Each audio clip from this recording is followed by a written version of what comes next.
Akita senses the tackle coming straight at him and, by instinct, thinks about using his knee to stop it.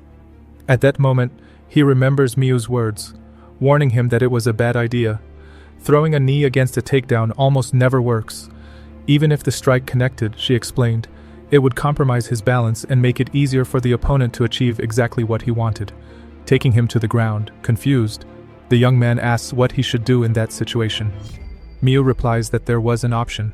Although from a professional fighter's perspective, it was simple, even boring. Back in the present, Akita recalls those words. His opponent tries to grab him behind the knees, but he simply pulls his legs back, surprising him. Without stopping there, he drops his weight onto his opponent to secure the movement and completes a perfect sprawl. The adversary realizes the situation has changed and wonders if Akita was really just an amateur. Even so, he believes Akita won't know what to do after the sprawl, which turns out to be a mistake. Akita prepares his knee and launches a direct strike to the head. At that moment, he understands the difference. It wasn't a knee meant to stop the tackle, but a knee delivered after neutralizing it. After the impact, the young man steps back while his confused opponent tries to understand what just happened.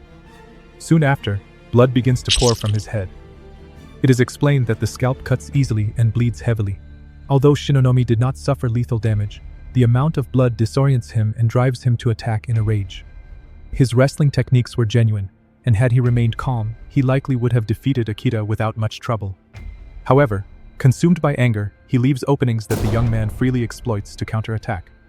Thus, the fight ends in a crushing victory for Akita Masamichi.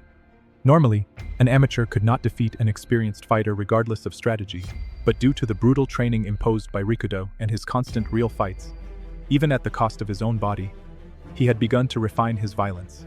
After the match, he looks toward the building and wonders how Miyu is doing. The scene changes and shows the young woman out of breath as her opponent asks if she is exhausted. Annoyed by the remark, she charges forward, shouting for him not to underestimate her.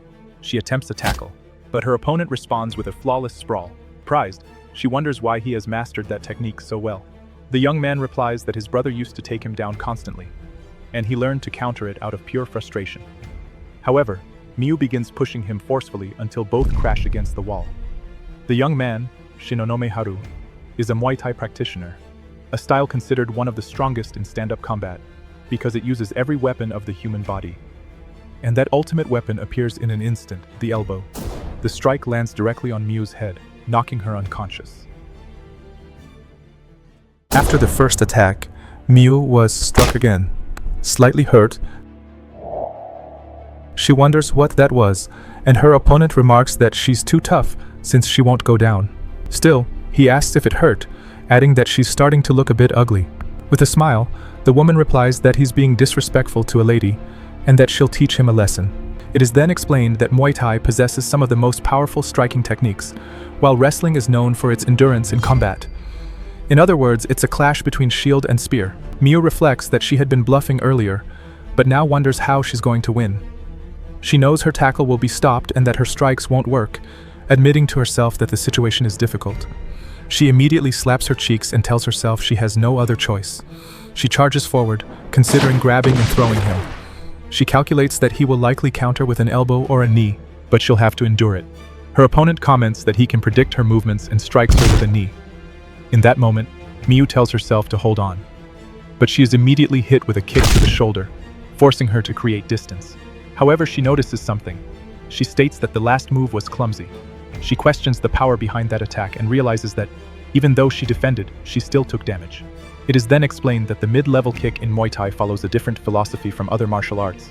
While many disciplines focus on bypassing an opponent's guard to land a hit, Muay Thai instead aims to break the guard itself.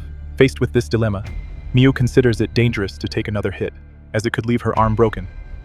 Even so, she remarks that it was quite a kick, and that it wouldn't even be enough to kill a mosquito. The young man remains silent, then says he can see right through her, calling her grandma. He explains that someone who is injured cannot move freely, and that although she appears calm while speaking, she can't hide the pain. For that reason, he now intends to finish her off with blows, preparing another kick. Seeing this, she shouts that she has no other option, raises her arms, and opens her guard.